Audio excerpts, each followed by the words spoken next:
Tom just made the best investment of his life. Tom? Hello? An investment that grows over time. One that brings cultures together, that tastes different. A reason to get up in the morning. An investment that feels like a breath of fresh air. One that challenges you and takes you to the next level. An investment that is meaningful and for the future. One that creates international career opportunities and broadens your horizon. An investment that gives you freedom, that forges bonds. An investment for life. Luxembourg. The wisest investment is in yourself.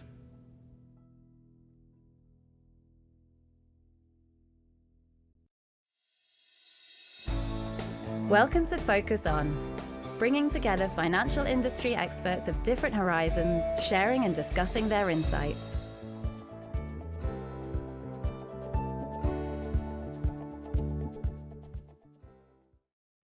Good day, ladies and gentlemen, and thank you very much for joining our latest Focus On event. Today, we are exploring the crucial topic of leadership within financial services.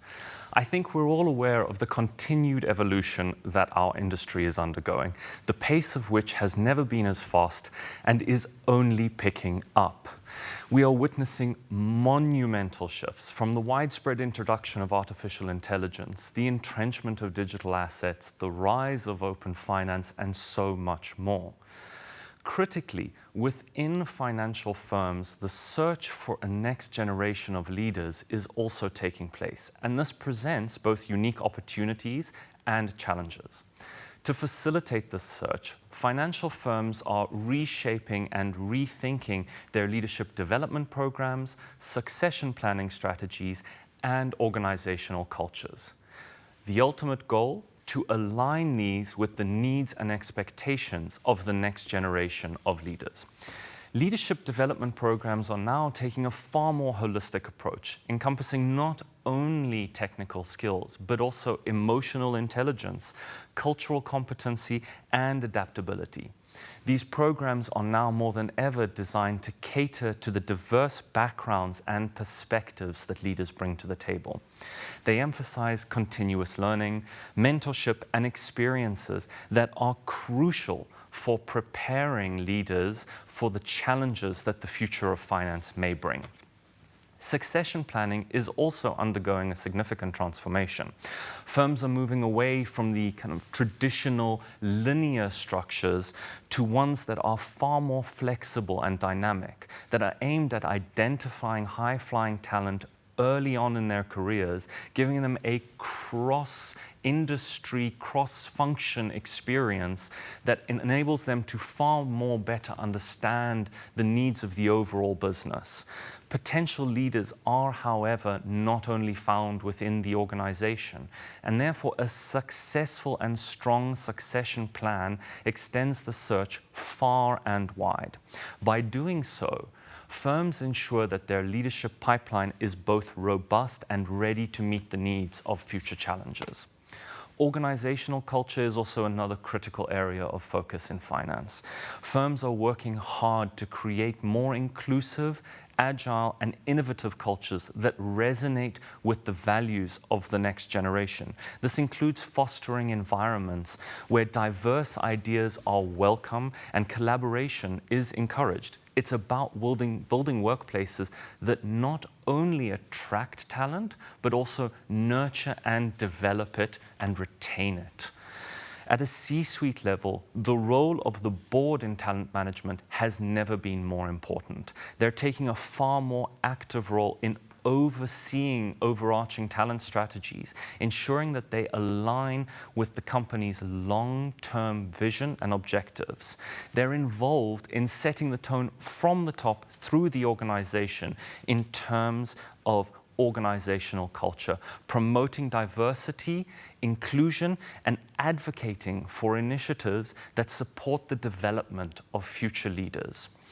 All these factors are critical because having the right leader at the right time can have a multiplying effect that is absolutely incalculable. With that, let's turn to our first guest of the day.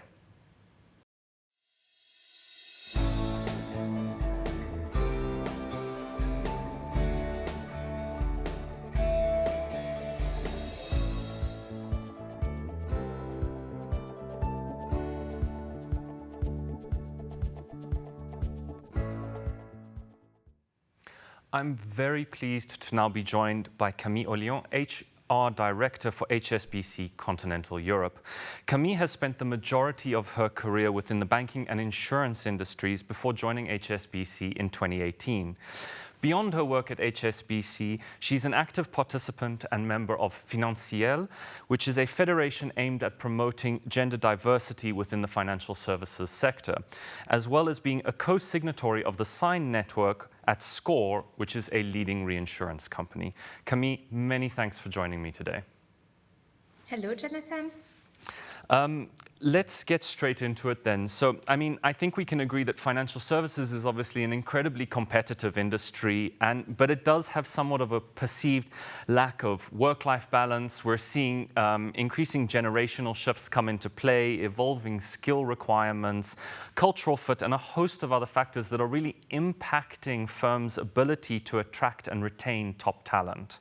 So perhaps before we delve a little bit more deeply into the future of leadership, can you detail a little bit how large global firms such as HSBC and their leadership teams are adapting to the evolving talent landscape within financial services? Absolutely, you're right, Jonathan. The world has changed basically, and the expectations of talent have evolved quite drastically. The banking industry actually has been really challenged, I would say, since the financial crisis, 2008. And we have seen a very important decrease in our ability to attract talent, to retain our talent. And since then, I think that the whole sector has decided to work on how we can better convey certain aspects of what we're doing, explaining our purpose, explaining the way we contribute to make the world better, actually, but also reviewing our ways of working. So if I take a few examples at HSBC of what we've done, I would start with defining our purpose, which is opening up a world of opportunity, new strategic objectives, new values also that better convey what we are, who we are, and what we want to contribute to. We have also actually reviewed our ways of working and especially the flexibility that we give to our employees with great remote working practices, which support our people in their well-being, in their work-life balance. And in the meantime, we work very closely with education institutions, with a number of bodies, associations, and so on, to make sure that we are really in touch and connect with external talent.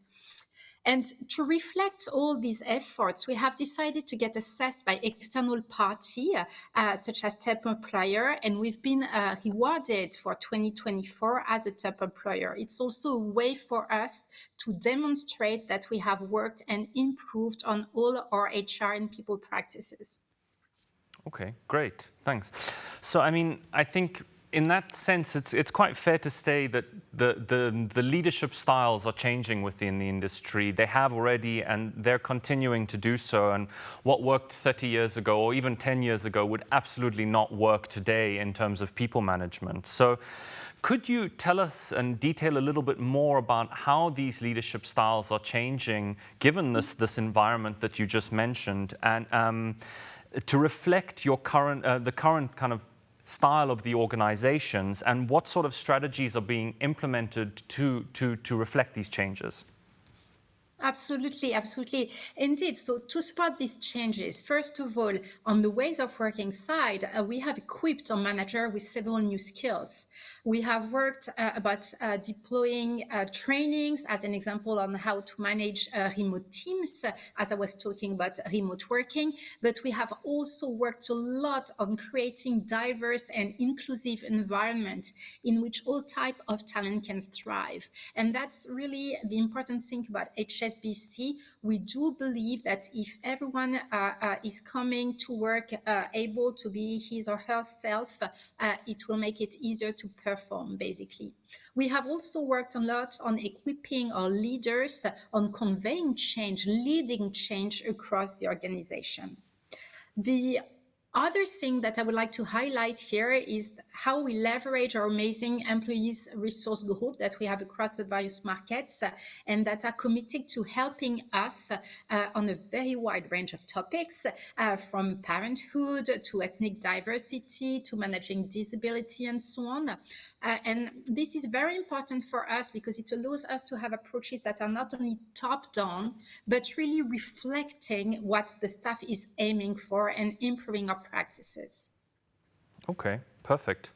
So then, just as a brief follow-up question, I mean, these are obviously what you're doing internally within HSBC, but would these be reflected across the market in your kind of large competitors, but also, across other industries as well, obviously within asset management, insurance, etc.?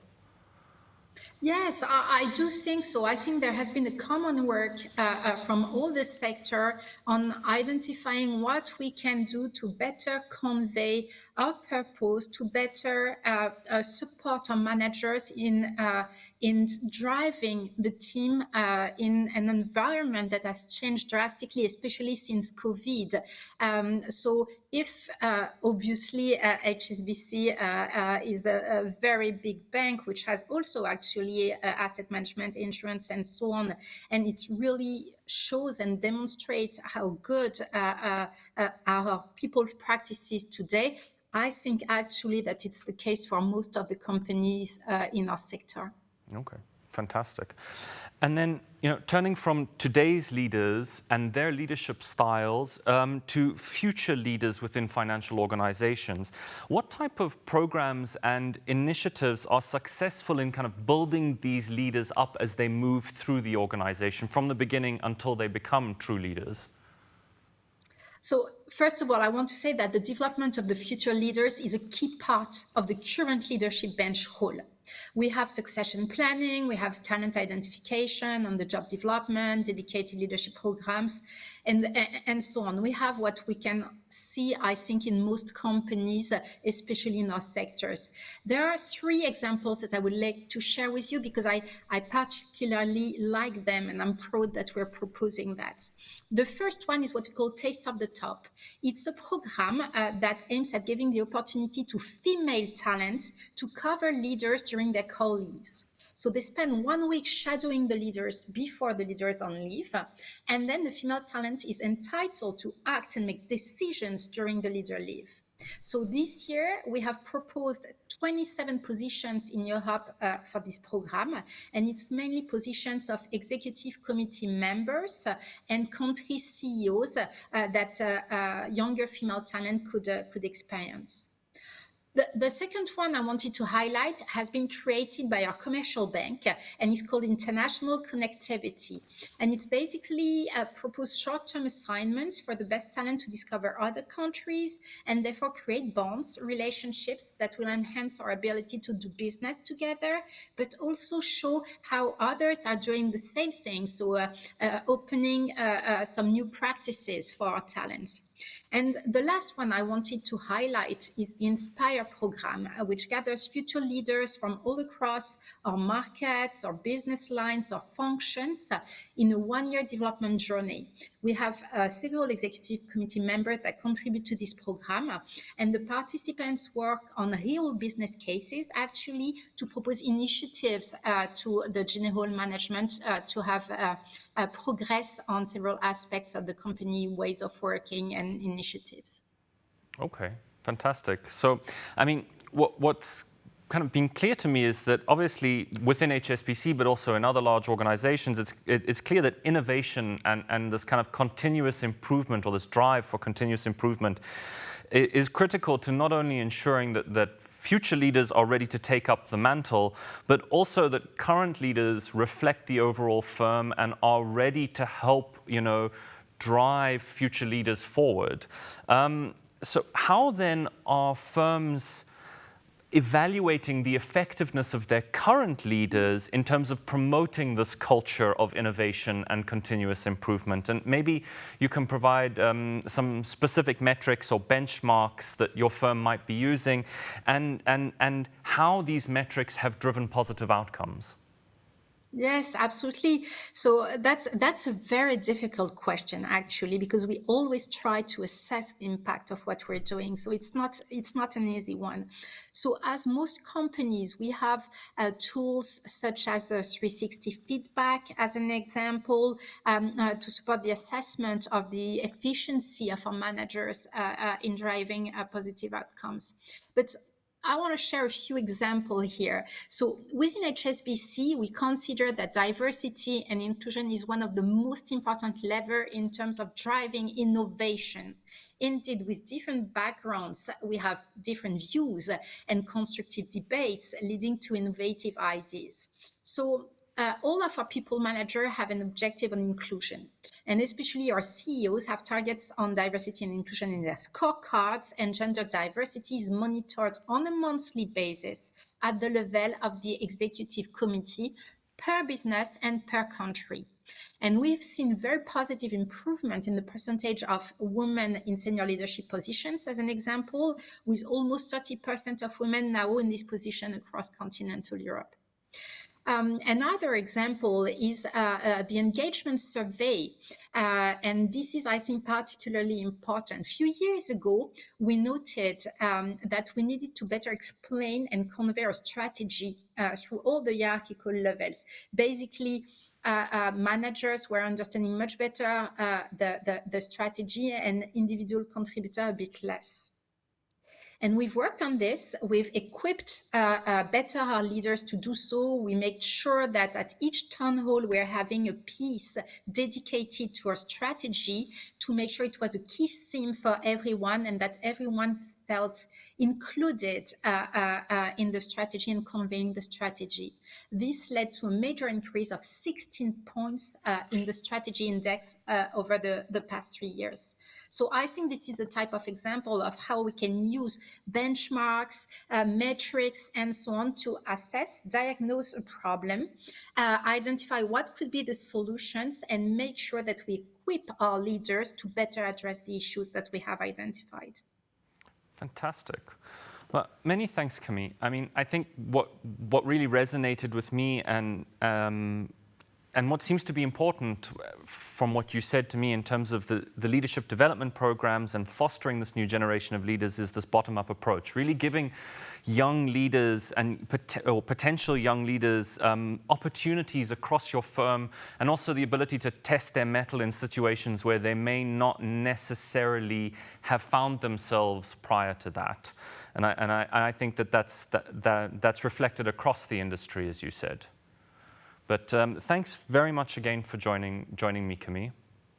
Thank you very much, Jonathan, for the opportunity.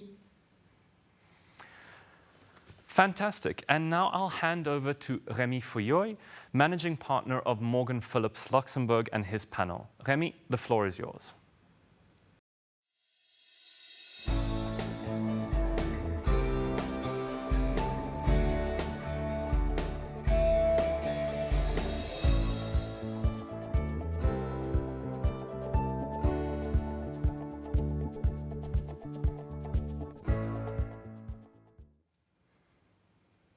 Ladies and gentlemen, good morning. I am Remi Fouilloy, head of Morgan Phillips Luxembourg and Belgium. I am very pleased to welcome you to today's panel on hiring leaders. It's a fact that the landscape of leadership is evolving rapidly. In an increasingly interconnected and digital world, the qualities we seek in leaders are transforming. The leaders of today and tomorrow must navigate complexities such as technological advancements, cultural diversity, and unprecedented global challenges. Our distinguished panelists will bring today a wealth of knowledge and experience, offering unique perspectives on what it takes to identify and nurture leaders who can drive success and innovation in this moving and unpredictable environment. We will explore the essential qualities, strategies, and future trends in leadership hiring, aiming to uncover how financial organizations can attract and retain leaders ready to face tomorrow's challenges in a global and very competitive market of talents. Joining me today, our esteemed panelists, Gwladys Costant, founder and CEO of GoToFreedom and co-president of the Federation for Recruitment, Search and Selection in Luxembourg, and Kwan, partner in the financial services practice at Odgers Berndtson, based in Toronto. Thank you for being here, Gwladys and Wei, and let's begin this insightful discussion. Thank you, Remi. First topic we will be discussing: what are the key gaps seen in terms of what companies are looking for versus candidates' expectation. Companies, especially larger ones, are increasingly creating standardized roles to streamline processes, ensure compliance, and maintain efficiency. Candidates, on the other hand, often seek roles that offer more flexibility, opportunities for personal growth as well. They value autonomy in their roles, seeking the freedom to make decisions, innovate, and drive their projects forward without excessive oversight. On top of that, the desire for impact is particularly significant. This includes being part of innovative projects and contributing to corporate social responsibility initiatives. Gwladys, could you give us a local and European perspective about that? Yeah, thank you, Remi, for this question. Actually, you partially answered to the question with your introduction, but this question is very good because asking the gaps between companies and candidates is in a way legitimating the usefulness of all firms, headhunting firms actually, because we are doing that for a living, doing the intermediary between candidates and clients. And well, there are lots of gaps to fill, but there is one particular one that I would like to highlight today is the recruitment plug and play. So basically, companies, they intend to grab people having done a job to another place, meaning that they want people fully operational, because you know, Gwladys, they won't have time to train the person. There is too much pressure to deliver. And so, as you said, people are not looking for this kind of job. People are looking to have some impact on their life, on their job. And thinking about that, I think that we should probably encourage the hiring managers and the HR manager to be more empowered and to take risks, because at the end of the day, that's a bit lazy, this kind of recruitment. You know, you don't want to take risks, you cover your ass in a way, sorry for that. And yes, I think that we should probably reinvent the way of recruiting, and especially for companies to really recruit people who are able to do a job versus people who have done the job before. Thank you very much, Gwladys. Hey, Wei, what do you observe in North America? As you mentioned, Camille, earlier, there's a number of macro factors that really impact companies and talent at this particular point. That geopolitical tension, the softening of macroeconomic environment, Gen AI, etc., etc.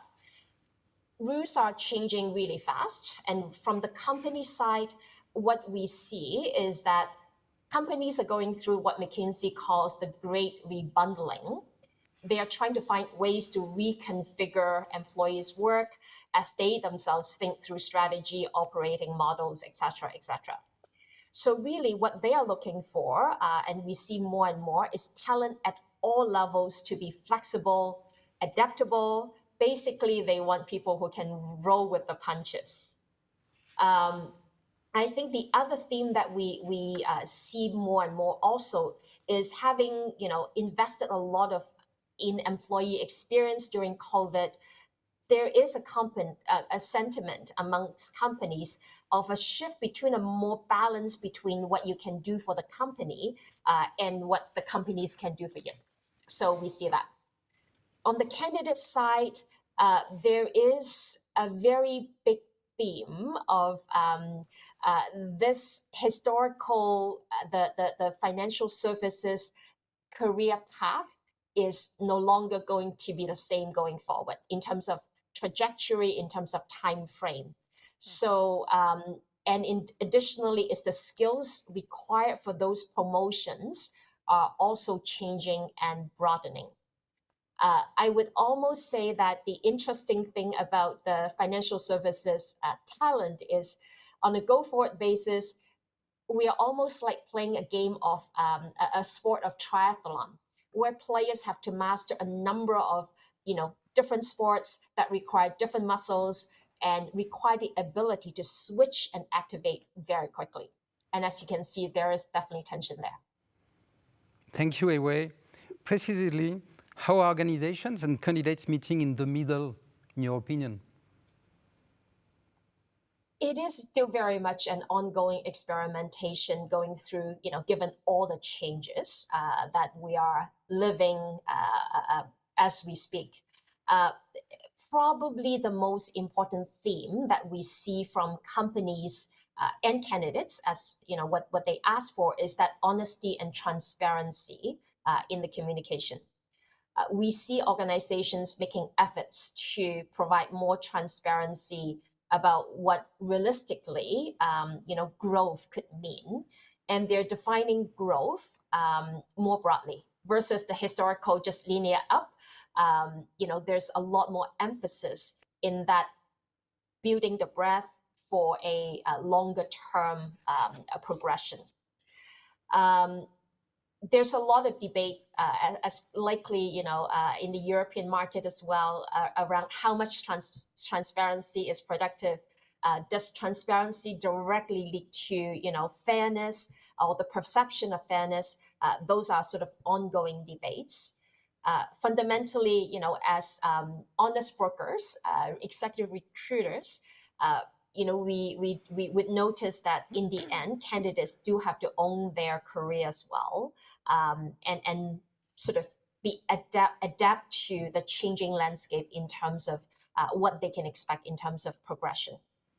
Okay, very interesting. Thank you. Gwladys, what is your feeling and observance about the European perspective? Yeah. I do agree in most of what you are saying, Highway, and there is not so much differences. And I like what you said about transparency and about the time frame that is not the same than before. I mean, definitely people want to move faster than it was probably before COVID and before. But I would say that, companies and candidates, at the end of the day, they have to do compromises. And because the ideal candidate do not exist, the ideal company does not exist, the ideal husband and wife neither, by the way. So, I was at a roundtable, and the topic was the impact on new technologies on recruitment. And with the HR director around the table, we came to the conclusion that, now we are more dealing with data management and dashboards in HR. And at the end of the day, when we analyze why we don't do recruitment, why we do not succeed in doing recruitment, maybe there is something else to analyze, that there's people don't want to move for the same job, because that's a reality. As you said yourself, people want to have impact. They don't want to move from a job to another. And if they do, probably it's for money. And we all know that this is not a sustainable motivation. So just to come back to what I said, I think that we need more transparency. We need more honesty, alignment between pitch and actions. But we need more courage. We need more audacious hiring manager. Those ones who are able to recruit people who are really matching the corporate culture and not the one doing the job on paper. Okay, excellent. Thank you very much. What is the most challenging aspect companies currently face, in your opinion, to both of you? And if we can make maybe a difference between Europe and North America again. Mm-hmm. Gwladys? Yeah, sorry. So, I've read a study from BCG explaining what are the key priorities of CEOs in Europe, but I think it could be the same one than in another area of the world. And with no surprise, 83% of them say that digitalization is one of the first topic. And by the way, there were 83% saying that it's the first topic, but there were only 3% being ready to implement an innovation strategy. And the second one, surprisingly, is talent.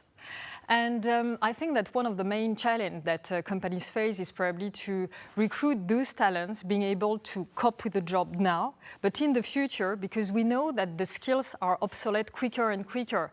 According to IBM, the set of skills are obsolete after 3 to 5 years. So we know that when we are recruiting, in a way, we are already from the past. So I think this is really one of the main challenges of company, also to rethink, in a way, their succession planning. Because, you know, in financial services, we are quite traditional in the way that we are doing succession planning, meaning that there is a head of, there is a deputy, deputies of deputies, in order to be sure that if someone is leaving, we are going to replace this person by another one. But it's not the real life. When I have some jobs to do as a head of finance or head of department, most of the time the clients say, please don't present us some deputy, because if they were able to do the job, they would be already the number one of the department. Okay. Hey, Wei, what about North America? The themes are very, very similar. Good to know we live in the same world. To build on Gwladys' point on talent, oftentimes, and it's true, you know, there's the boards, we've been in boardroom conversations, there's talent is a huge topic for them, and talent for the future. I might say that there's been a lot of focus on, you know, senior leadership as well. Mm-hmm. However, you know, if not the most challenging, one of the most challenging aspects that companies have to face is really that effective middle layer. And middle managers have traversed such a wide range within the organization. Frankly speaking, anyone below the C is a, you know, important middle manager. And that's the layer that organizations are paying increasing attention to. We all know middle managers, they are so essential in being that glue for the organization, especially when businesses are changing so quickly. They themselves make huge differences in the company's ability to attract talent. We all know the story. You know, really, you want to have if you need to make a choice, it's more important to choose that right manager you report to versus even an organization, because they make your day-to-day. They have such an impact on your day-to-day. So suffice to say that middle layer plays such a wide range of roles. They are asked to, you know, do different things. They, you know, for example, in North America, one theme is that the middle managers are very key to motivate people to come back to the office. And they are responsible for the team's, you know, mental health and well-being, even though, you know, they don't always have the full training. So in any case, they are asked to do more and more, and oftentimes they are not as fully supported as, you know, quote unquote, the senior leadership team have access to. Thank you, Wei. It's a fact that middle managers, they are key in the organization to prepare the future, and they have to bridge the gap between executive leadership and operational staff. Over the last few years, we have noticed that some new talent have low interest in middle management roles, especially in the larger firms. They find these positions very challenging due to the high expectations and workload. However, effective succession planning is essential to guarantee a pool of future leaders. What is the role and responsibility of the candidates themselves in this approach of middle management, Gwladys? Yeah. I mean, you're very right. Middle manager is really a key role because on the daily basis, they are on the floor with people to do the job, and they are quite operational, committed to deliveries, and that's true that people are less and less willing to do the job, excluding when they can have the title in a way without the responsibilities. I don't know how it is in the rest of the world, I mean outside Europe, but here in Luxembourg and in Europe, there is a confusion between the title and the set of skills. So what I want to say is that companies are used to say, you're a very good expert, well done, you're promoted manager. But most of people, I don't want to say most of people, but there are some experts willing to become manager. There are some experts who don't want to become manager, but they don't dare to say it because there is a certain reward and recognition to become a manager. And on top of that, it's not natural to be a manager. I think that when we promote someone in a management role, most of the time they receive some training at the beginning for the first months, and then they're lost in the nature. And I am very supportive from middle managers because, you know, I'm quite surprised to see all the comments on LinkedIn saying, I join a company, I leave a manager, and I think that there's so much pressure on their shoulders compared to leaders in a way that they absolutely need to be supported also by tools, by a real culture of middle management.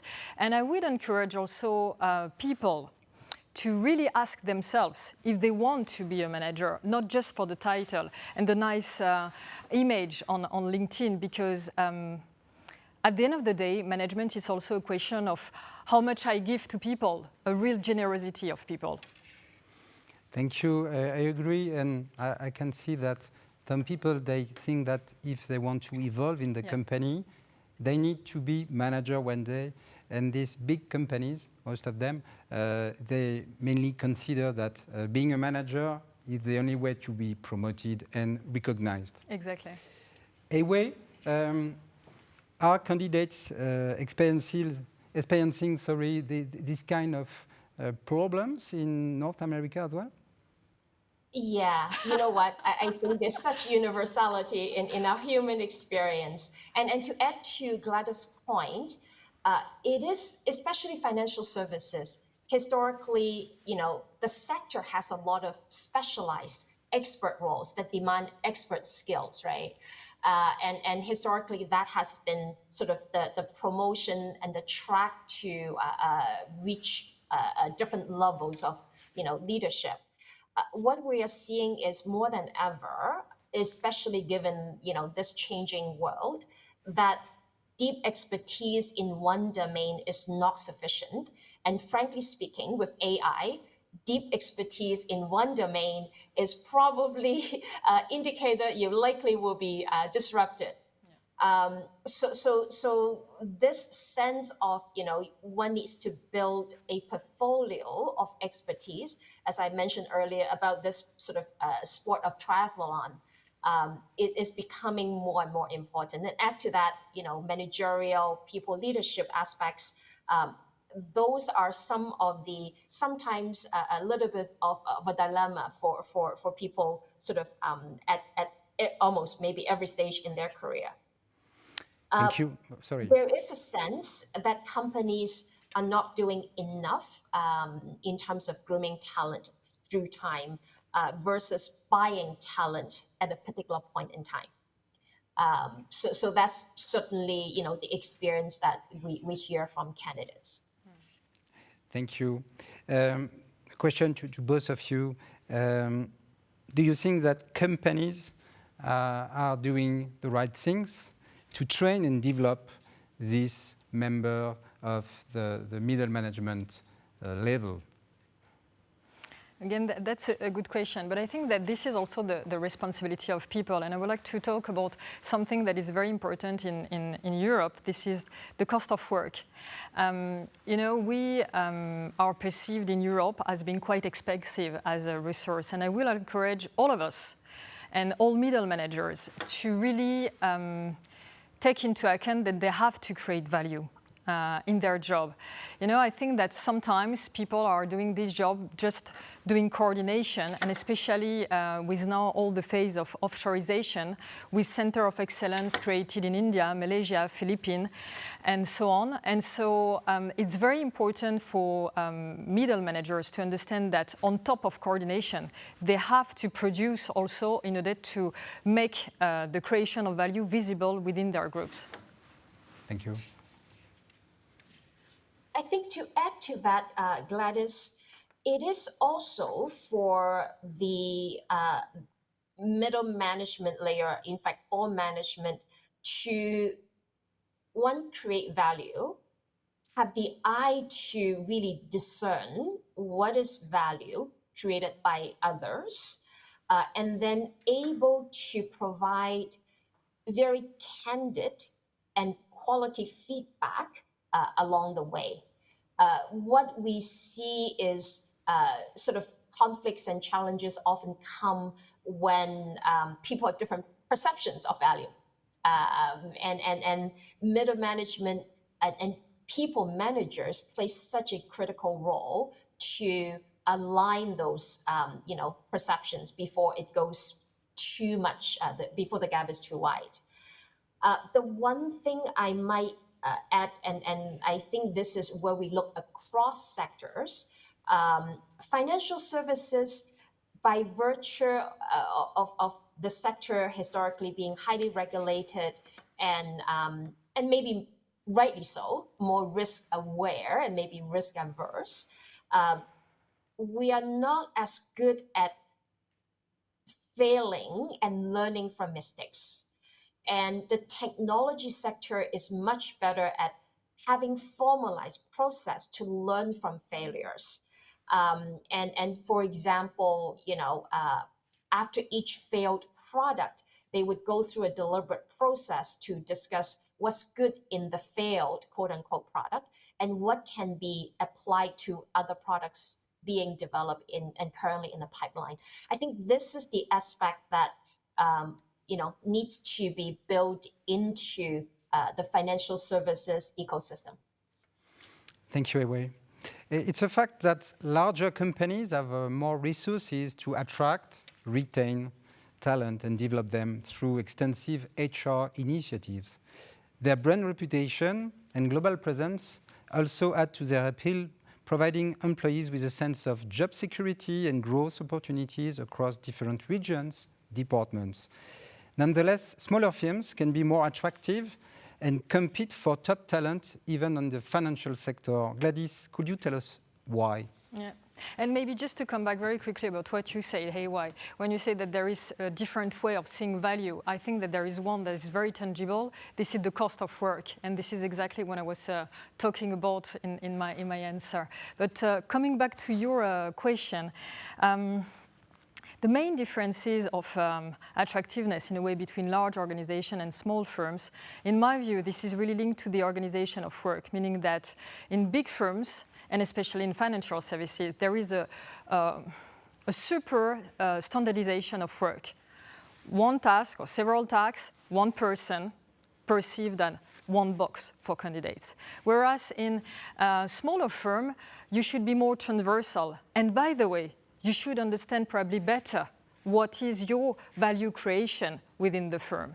But at the end of the day, as you said, most of candidates, they dream about the small firm, but they go within large firms, mainly for comfort reasons, because there are more holidays, you are less visible in a way, and you can in a way hide in such a big firm. So I think it's a question of sort of maturity. I talked to one of my candidates last year. He's called Adrian. He's a lawyer. And when I started representing him, he was just looking to work for magic circle firms, big law firms. And if I was presenting him a small firm, he was saying, Gwladys, it's not at my level. And I would say 7 years after, he called me and said, Gwladys, I'm fed up with this firm. There are 2 political games, and I'm just a number. I do not have any impact. And so finally, we placed him in a small family office where he can really work for someone he knows, having a broader scope of responsibilities, and he's happy, but he's older. Okay, thank you. What can smaller firms can do to attract and retain people comparing to the biggest? What are the best practices you have seen with your clients? This is a question for both of you. Hey, Will, you want to answer? I might just jump in briefly. It's interesting, I think, a theme we might observe in the North American context that, again, large firms have benefited from globalization. And it's great. However, sort of given the current sort of macro geopolitical environment, we're seeing sort of shifts, maybe a bit unfortunate. Suffice to say, that is one, I guess, theme that talent thinking about, a global career might have to factor in as we go forward.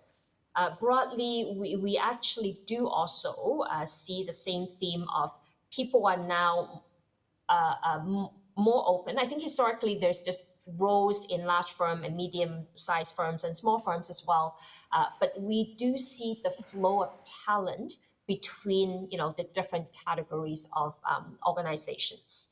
And frankly speaking, in the financial service sector, private equity and portfolio companies represent great, interesting opportunities for a lot of talent these days. And small firms have their value proposition. As Gwladys said, you're able to get things done, and you are able to build your portfolio of breadth and experience, and which is very attractive. No, nothing to add more than they have to communicate, and I think that they have to remain authentic, not sell dreams, but yes, just to communicate authentically. I think that's the key. Okay, as we are close to the end of this panel, maybe a last question for you in terms of perspectives for the future. I think it's important to address this topic. What skills need companies for the leaders of tomorrow, in your opinion, today in the financial sector? Maybe 3 skills. I just can say one, if needed, to be honest, in order to make it shorter. Because this is one skill that we do not hear often, and I think that this is really the key skill of the future, because we can talk about flexibility, adaptability, having inspiring people, vision of digitalization. But at the end of the day, to do so, you need to know yourself. It's about self-discovery. If you do not know who you are, you cannot efficiently manage people. You cannot know in what you are really good to be just a natural. Thank you, Gwladys. Gwladys, I was going for exactly the same point. and fundamentally, in a world that's constantly changing, you're really looking back to that intrinsic know yourself. How can you reinvent yourself in different contexts and environments? That really underpins everything that we talk about. I would maybe, of that know yourself part, I would precise one more piece is that we may not often talk about in a professional context, is know your own fears. Excellent. So Gwladys and Ewe, thank you very much for your valuable insights, and to our audience for engaging in this enlightening discussion. I wish you a great day and invite you to follow now the discussion on board's role in talent management led by Philipp von Restorff, CEO of ILA.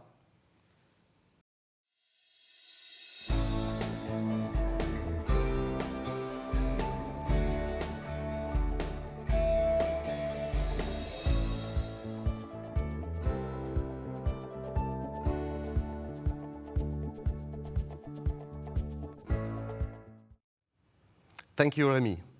My name is Philipp von Restorff. I'm the CEO of ILA, the Luxembourg Institute of Governance.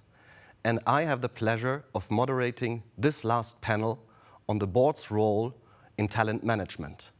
And I have the pleasure to exchange with Gabriela and Nguyen-Groza. Gabriela is founder and managing partner of Amrop Luxembourg.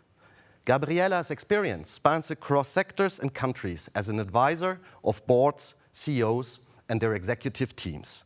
She is specialized in international executive searches and leadership advisory. She is recruiting a multitude of non-executive and executive positions for top teams of multinational corporations. As an advisor, she is also working on topics like board effectiveness, succession planning, diversity, equity and inclusion, and sustainable leadership. She is also a lecturer and the co-chair of the ELA Nomination and Remuneration Committee. She is a senior advisor of the MEA Board of Women in Payments and senior advisor of the global board of NeoBrain in IA, which is active in the HR sector. Welcome, Gabriela. Thank you very much, Philipp. Gabriela, what are the challenges that firms encounter today when recruiting leaders? Well, there are many, but I think that one of the most important is really giving people a project and giving leaders a project. You know, people need to project themselves in a new role, in a new position, and people change jobs for a reason. And most of the times, the reason is related to the goal of the company, to the purpose of the company, and to the project that they will be able to put in place in a new role. So I think that, you know, when you are a recruiter, you need to be very clear and very transparent about the company, about the position, about the project, and about what is the role that the person needs to do for the next, let's say, 3 to 5 years. So clarity is key here. Absolutely. So what are the questions that a firm have to ask themselves when recruiting new C-suite leaders? Well, it is very important to understand the organization strategy and also the definition of the profile that you are looking to recruit. And absolutely, the board is absolutely important in defining the strategy of the company. This is the board's role. So it's very much dealing with the board. But also, the board and also the C-suite people need to understand what is the profile they are looking for, not based on the past, but based on the future. So the good idea would be to take the strategy that you have done for the next, I don't know, 3, 5, 10 years, and to try to look at the position that you are trying to recruit from the perspective of what you need from that person as skills, technical skills, but also leadership skills, in order for that person to be able to flawlessly execute the strategy that you have for the company. And I think one important point is to remember that we don't recruit for today, we really recruit for tomorrow. A lot of times in my practice, I see clients who are trying to replace a candidate, to replace a professional who left with exactly the same profile, exactly the same person. But in life, you know, what got you to a certain point will not necessarily get you to the future. So you need to think from this perspective of hiring for the future and not hiring for the past, the same kind of profile that left your company. So there has to be clarity on the goals. There has to be an aim to look for a new role which fits into the future of the company. Absolutely. So, and when you are there, how to attract these leaders? Well, by giving them the project, by giving them a purpose, and by explaining what you are trying to do. You know, we are working with leaders, but leadership is not about hierarchy. Actually, I would say that leadership is disconnected from the hierarchy. Bosses boss around, leaders inspire. So I think that this is something that is absolutely important to take into account when you are recruiting someone at a high level, because people are inspired by leaders who give them a direction, but also a goal and a purpose. And bosses do not do that. I've seen A lot of times, people who are very high in the hierarchy, but their leadership skills are not so developed. But also the other way around, people who are not very high in the hierarchy, but do have a lot of leadership skills. So what is important is to give those people a project and try to see if they have the leadership skills and the technical skills to execute that project for the future. Very interesting. When recruiting for the boards, we all know that independent, non-executive directors have a very important role to play. How do you recruit them? Is there a special process? Is there a special approach? Well, I would say that the way to recruit independent directors is more and more professional. Years ago, we had on the market a lot of networking, and people were mostly recruited by networking. Today, more and more companies are working with professionals, and the way we do it is exactly in the same way we recruit executives for companies. So it's very professional, but I think that one important point to understand about recruiting independent directors is that the main word in this phrase, independent director, is not director, but really independent. Because those people will bring a new vision to the board, a new perspective, and their role is absolutely fundamental to challenge the board and to ask the stupid questions that sometimes the board doesn't ask because they have been together for a lot of years, they have been working together for a lot of years, and there are sometimes obvious things that they do not see. So the way we recruit independent directors is exactly the way we recruit executives, the same very professional and strict process. And we always think in terms of unique value proposition. What is the value proposition that that person brings to the board? And the value proposition is not depending on technical skills. At the end of the day, if you recruit a chair of audit, everybody who is in that process has at least a profile as an auditor or partner in a big firm. But that technical skills is only the entry ticket to the process. What makes a difference, and the reason for the client to choose rather a candidate than another one, is really how do they present themselves, what do they bring besides the technical skills to the board, how they can become part of the board from a leadership perspective. Do they have the complementary leadership skills that they need in that board? So I would say that those kind of recruitments are very sensitive because, of course, the higher you are in the hierarchy and the board is the highest level, the more impact you have on the company. And they have to be done professionally in a very careful way. I'm already coming to my last questions. We know that boards are responsible not only for controlling, but also for setting the strategic plan of the organization. And we know that talent and talent attraction, talent retention is part of a good strategy. So how can a board of directors set the right framework? Well, I come back again to the idea of clarity. They not only have to be clear about the strategy, but also to communicate it clearly. A lot of times, when I'm talking to professionals, I realize that they don't necessarily understand the strategy of the firm. They are not aware of why we are taking that direction rather than another direction. So I think that communication is key.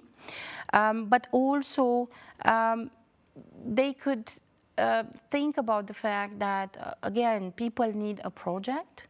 that a company is not a collection of people working next one to another for KPIs.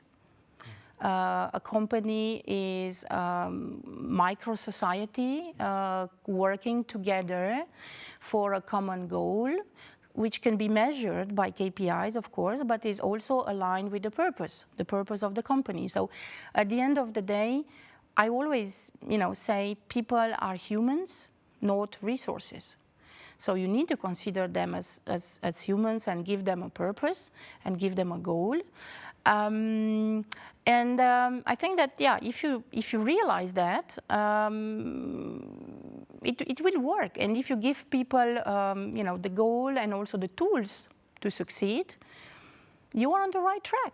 Of course, there will always be hurdles. There will always be economic context. But you need to have a strategic view for the future, a sustainable leadership style for the future. And then you know if you are on the right track or not. So it has to do also a lot on corporate culture. Yeah. That is important. Maybe a follow-up question on the last question is this setting of the right cultural environment different in a local or national company compared to a multinational company, or is this what you have been explaining a general rule that applies to every organization? Well, I think that, of course, it is general for an organization, but you absolutely need to keep in mind also the local specificities. You cannot, today we have really global organizations, so you cannot explain the strategy in the same way or implement a certain decision in the same way in every country in the world. I had a conversation years ago with a CEO of a very big industrial company, a global industrial company. And so they had a change in the strategy at the time, and he was touring the locations they had in the world to explain the strategy.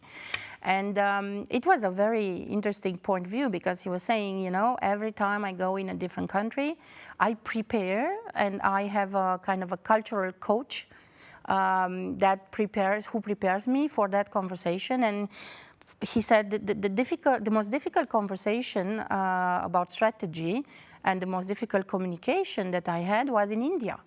Because he was coming from the Netherlands, and he saw that the team in India wouldn't get the strategy the way he would get it. So I absolutely think that there is a general framework, but you need to take into account the local specificities. I think not taking into account these local specificities would be really a big mistake for any company. Key to success. Gabriela, that was very insightful. Thank you so much. Thank you very much, Philipp. Ladies and gentlemen, thank you very much for your attention.